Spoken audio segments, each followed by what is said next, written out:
Hello guys, eu sou sua teacher Erika Rodrigues e vem comigo para mais uma aula de inglês do 7º ano. O que é que nós vamos fazer hoje? Nós vamos explorar o caráter polissêmico das palavras de acordo com o contexto do seu uso, reconhecendo os efeitos de sentidos decorrente à escolha de um vocabulário. Então, nós também vamos reconhecer o uso do simple present na formação de algumas frases. Quem nunca ficou com dúvida com relação ao uso de uma palavra? Vou citar para vocês como, por exemplo, a palavra manga no português. Então, eu tenho manga, a fruta, e eu tenho a manga da camisa. Então, as palavras, elas adquirem outros sentidos de acordo com o seu contexto. Lembra que a gente sempre fala quando vocês estão procurando no dicionário o significado de uma palavra ou tentando traduzir uma frase passada do inglês para o português, que nós sempre pedimos para vocês analisarem o contexto. Então, o contexto é extremamente importante nessa questão da polissemia. Por quê? Para não gerar uma confusão no entendimento. Aí na tela, como vocês podem ver, eu tenho uma brainstorm. Dentro dessa brainstorm, nós temos várias palavras que elas podem ser polissêmicas. Por quê? Nós temos que analisar o seu contexto. Algumas dessas palavras é o house, o child, o play, o love, o husband, o Harry. Então, de acordo com o contexto dessa palavra, o seu sentido, o seu significado, ele muda completamente. Em primeiro lugar, o que é polissemia? Então, a palavra polissemia, ela tem origem no termo grego polissemos, que significa algo que tem muitos significados.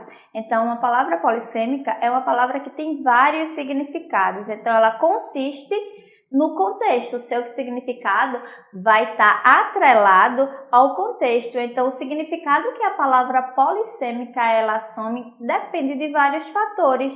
Depende do uso até de algumas figuras de linguagem. E em inglês, ela também acontece dessa forma. Então, vai depender do contexto do qual essa palavra se insere. Aí na tela, como vocês podem ver, como se dá a polissemia em inglês? Então, em inglês, um exemplo clássico de um verbo, que ele é muito polissêmico, é o verbo get. Você certamente já deve ter pego algumas frases com o get e ele pode mudar de significado de acordo com o seu contexto. Então, o get, ele é extremamente polissêmico, tá certo? Então, eu trouxe alguns exemplos, vamos a eles. Então, did you get my email? Você recebeu o e-mail, o get aí está sendo usado com o sentido de receber. Um outro exemplo, I got the package yesterday. Eu recebi um pacote ontem. O get também com o sentido de ganhar. I got a new bike for Christmas. Eu ganhei uma bicicleta nova no Natal. Então, como vocês puderam observar nessas três frases, o get ele teve o sentido de receber em duas e mais um ele teve o sentido de ganhar. Outros exemplos aí na tela para vocês. They got rich last year. Eles ficaram ricos o ano passado. Aí o get ele adquire o sentido de ficar. What time did you get there? Que horas você chegou? Get aí já está com o sentido de chegar. Did you get the bus? Você pegou o ônibus? Essa frase, o get tem o sentido de pegar. I got a new car last month. Eu comprei um carro ano passado. Então, o got aí está com o sentido de comprar. I finally got it. Eu finalmente entendi isso. Então, o get aí com o sentido de entender. Vejam como o get ele pode mudar completamente de sentido de acordo com o seu contexto.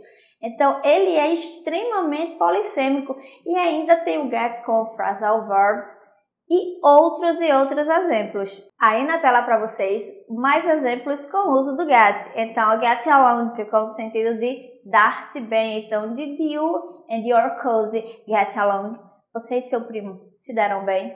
Get over, superar ou recuperar-se. Go over all this, superar isso. Get across, com sentido de cruzar, comunicar-se ou fazer-se entender. Então, I hope I get my points across to you. Get up, no sentido de acordar, levantar. Get up, you are late for work. Levante-se, você está atrasado para o trabalho. Get out ou get off, sair ou tirar algo. Get off his, saia daqui. Get by, que é arranjar-se ou sobreviver. How are you getting the this day, como você vai se arranjar ou vai sobreviver nesses dias. Então, get é um verbo extremamente polissêmico da língua inglesa, mas isso não quer dizer que só existam verbos polissêmicos, não. Existem muitos substantivos também que eles são polissêmicos, que o seu sentido ele vai mudar de acordo com o contexto que ele está inserido. Agora nós vamos tratar dos substantivos polissêmicos. Então, só para você compreender isso melhor, responda-me o que significa pen. É uma palavra bem básica e faz parte do nosso dialeto. Então, você certamente deve ter dito caneta. Muito bem, é isso mesmo, mas trata-se de uma das primeiras coisas que aprendemos. Mas com o tempo, temos que ficar mais atentos com isso, pois podemos encontrar pen com um sentido diferente dependendo do seu contexto. E assim a gente pode interpretar errado. Aí na tela para vocês, sobre alguns substantivos polissêmicos, veja aí o que significa pen. It all cotton in the pen. He had nothing else to do. Então a palavra pen aí, ela não vai ter o sentido de caneta, ela tem o sentido de curral, ou seja, um lugar para confinar os animais. Então, a tradução dessa frase seria: sem gado no curral, ele não tinha mais o que fazer. Então, eu posso dizer sem gado na caneta? De forma nenhuma. Então, um exemplo bem básico para vocês verem que os substantivos, eles também podem ser polissêmicos e eles vão mudar de acordo com o seu contexto. E por que isso é tão importante? Porque quando a gente pegar um texto para interpretar, a palavra ela pode estar lá e a gente vai logo pensando na sua primeira tradução. Então, o que a gente pede sempre? Analisem bastante o contexto a qual a palavra está inserida, porque de acordo com esse contexto, o seu significado ele pode mudar. Uma outra palavra, como está aí na tela, vocês podem ver, que pode gerar bastante confusão, é a palavra love. Love significa amor, mas se você curte tênis, o esporte tênis, não o calçado, a palavra love, ela vai ter um outro sentido. Então, deve saber também que love é como dizemos o número 0 nesse esporte. Então, quando você observar um jogo de tênis e ouvir alguém dizer que a partida está 15 love, devemos entender que a partida está 15-0. Então, a palavra love não vai significar amor e significa aí o número 0. Continuando com substantivos polissêmicos, como está aí na tela para vocês, e que tal a palavra plant? Você olha ela e logo pensa que significa planta. Nada mal. É um cognato. Então, lembrando para vocês que as palavras cognatas são aquelas palavras que se assemelham com o nosso português. Então, plant, ele é um cognato. É a palavra que se assemelha à palavra planta em português. Porém, ele não tem apenas esse sentido, tá certo? Então, plant, ele pode ter vários sentidos. Ele pode significar fábrica, montadora, usina, estação ou instalação, por exemplo. Então, vocês têm que analisar um contexto. Então, a nuclear plant, uma usina nuclear. A car assembly plant, uma montadora de carros. A power plant, uma usina elétrica. A sugar plant, uma usina de açúcar. The plant building, o prédio da fábrica. Water treatment plant, estação de tratamento de esgoto. Então, veja como a palavra plant, ela pode adquirir vários sentidos. Ela também é uma palavra extremamente polissêmica. Então, prestem bastante atenção ao contexto. Então, veja só, o problema, como eu já mencionei para vocês, da questão da polissemia, está na hora de ler e de interpretar um texto, ou quando você conversa com alguém. Então, é bom prestar bastante atenção nessas questões, que uma palavra ela não tem só o significado, tá certo? Então, estar ciente sobre a polissemia em inglês ajuda você a melhorar o seu vocabulário, o modo como você usa as palavras em textos escritos ou falados. Então, isso é de extremamente importância. E aí na tela para vocês eu tenho Animal Quiz e eu com a música The Fox. Vamos à música? Como vocês notaram na letra da música, ela fala sobre os animais, sobre o som que os animais fazem, tá certo? Então, aí na tela para vocês eu tenho um Animal Quiz, então vocês vão ouvir a letra da música novamente e vão circular os nomes dos animais que aparecem na letra da música. Então, deixo para vocês esse desafio.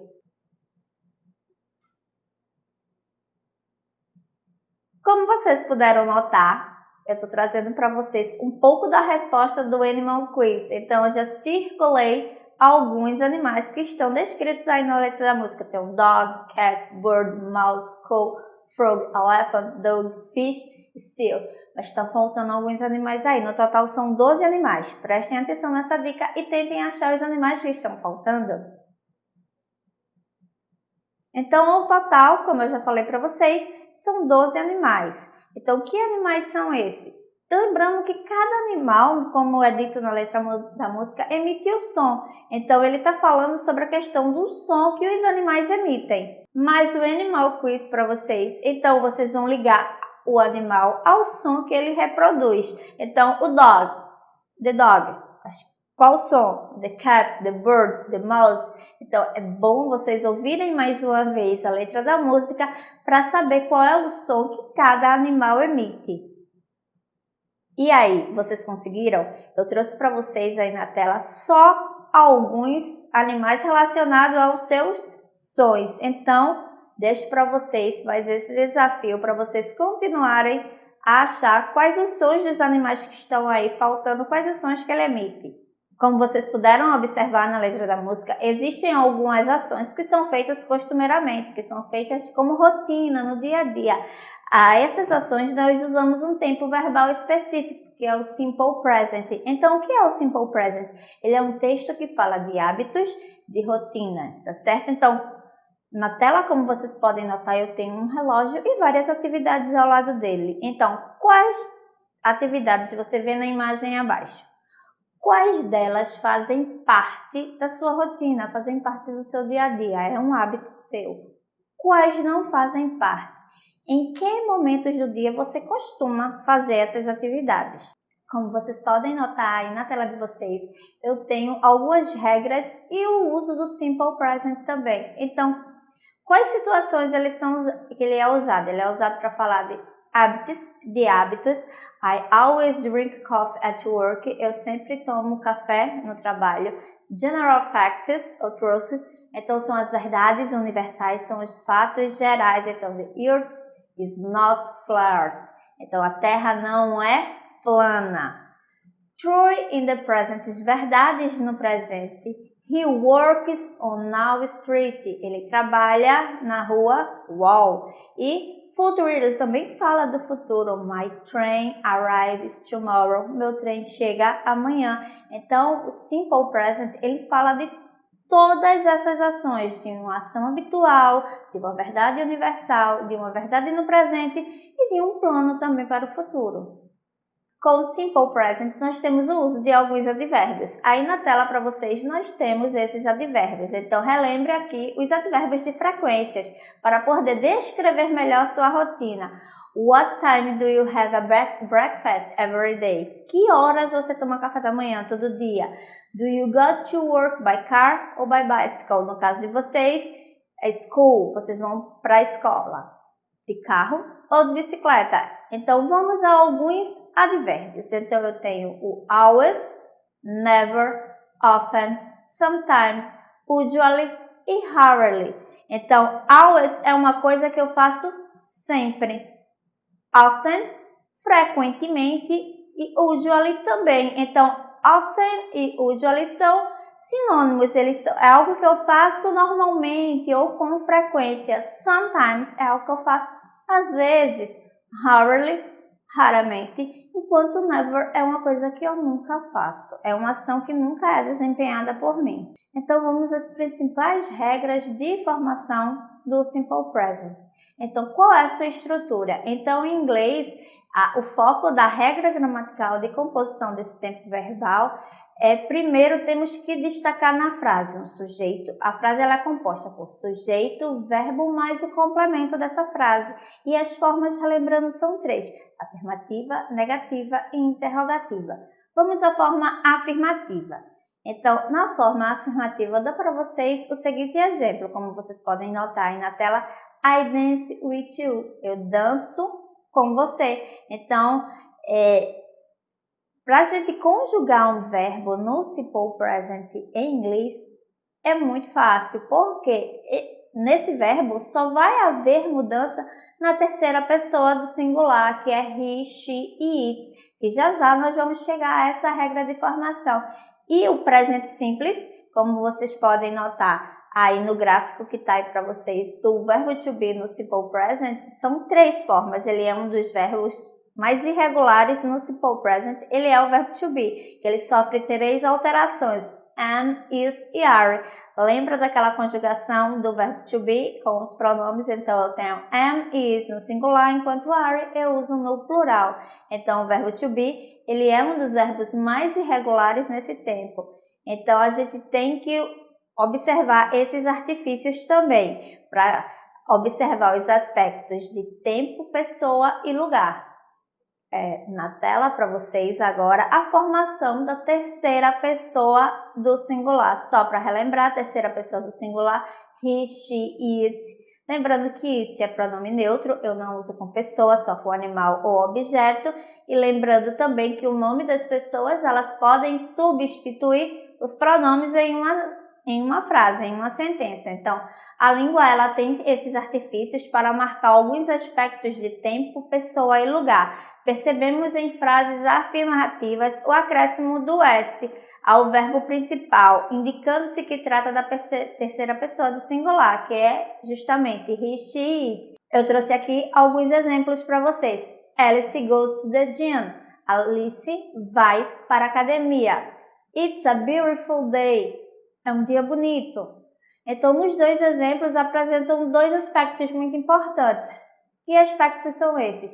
São 2 frases afirmativas e que eles seguem a regra de ortografia da terceira pessoa do singular no simple present. Então, vamos a essas regras. Aí na tela, como vocês podem notar, nós temos justamente essas regras de formação da terceira pessoa do singular no simple present. Então, como ela se dá? A primeira regra, que a gente chama de regra geral, é a seguinte: a gente acrescenta S ao final dos verbos terminado com a maioria das consoantes. Então, o exemplo é Peter works here. Peter trabalha aqui. Então, works terminou com K, eu acrescentei apenas o S. She lives in my house. Ela mora na minha casa. Então, a regra geral é essa. A primeira regrinha é essa, que é o acréscimo do S ao final do verbo. Porém, existem algumas exceções. Primeira exceção, segunda regra, são os verbos terminados em S, SS, SH, CH, X, O e Z. Aos verbos que têm essa terminação, nós acrescentamos ao final dele ES. Exemplo, Erika goes by bus at work. Erika vai de ônibus para o trabalho. Então, goes, por quê? O verbo go termina com O, então o verbo terminado com O, a gente acrescenta ES ao final. Não só os terminados em O, CH, SH, SS, Z e X.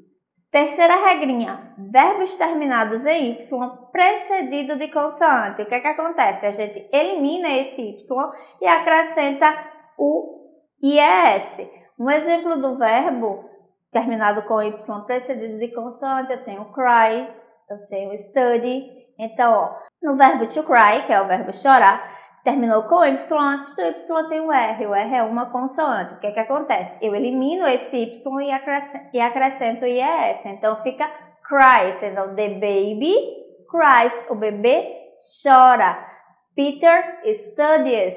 Peter estuda. Então, é bastante importante vocês prestarem atenção nessas terminações dos verbos. Professora, se o verbo terminou com Y e antes do Y vier uma vogal, o que é que acontece? Você volta lá para a primeira regrinha e acrescenta apenas o S.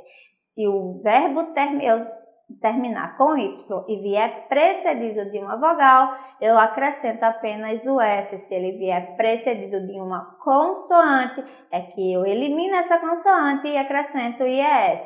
Então, vocês têm que prestar bastante atenção, principalmente na forma afirmativa, que forma negativa e interrogativa, a gente não vai usar esse artifício da terceira pessoa no verbo. Nós iremos usar verbos auxiliares. E quais são os verbos auxiliares do Simple Present? É o do e o das. Então, eles são usados em frases negativas e em frases interrogativas. Então, acontece isso nessa situação peculiar.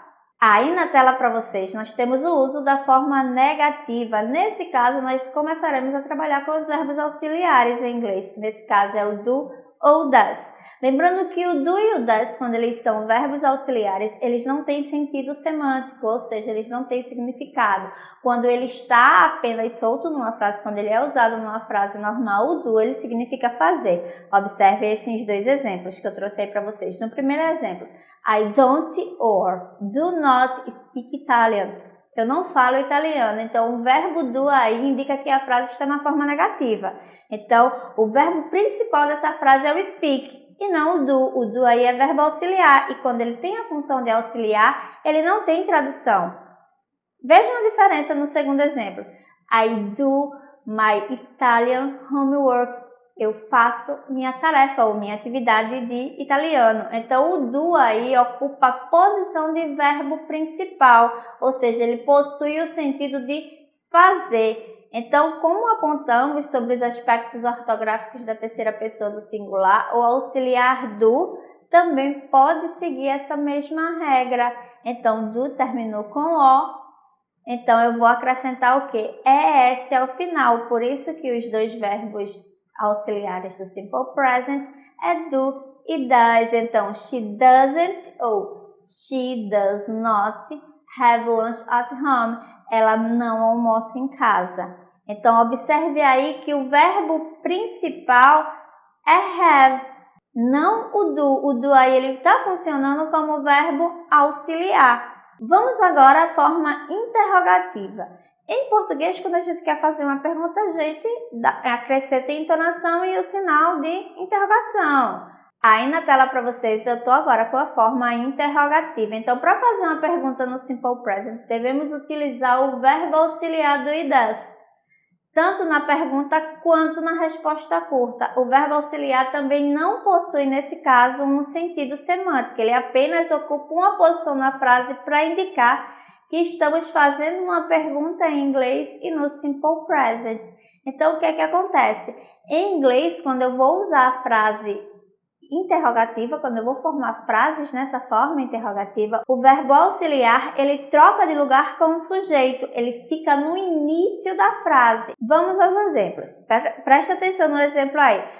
Do you go out with your friends? Você vai sair com seus amigos? Observe que o do vem na frente, ele está no início da oração, ele vem antes do sujeito aí, que é you, e o verbo principal aí é o go, que é o ir. Então, o verbo do indica que a frase está na forma interrogativa quando ele está no início dessa frase e que o verbo principal dessa frase é o go, que é o verbo ir. Continuando nossos estudos sobre o Simple Present, eu trouxe aí, aproveitando a letra da música The Fox, que fala dos animals, eu trouxe aí um desafio com a letra dessa música. Então, nós temos aí, como eu falei para vocês, algumas ações que estão no Simple Present. Então, vocês vão observar os verbos que estão aí em destaque e vão completar a letra da música com esses verbos. Fiquem bem atentos para observar que um animal, ele significa it. It está na terceira pessoa do singular. Prestem bastante atenção a essa dica.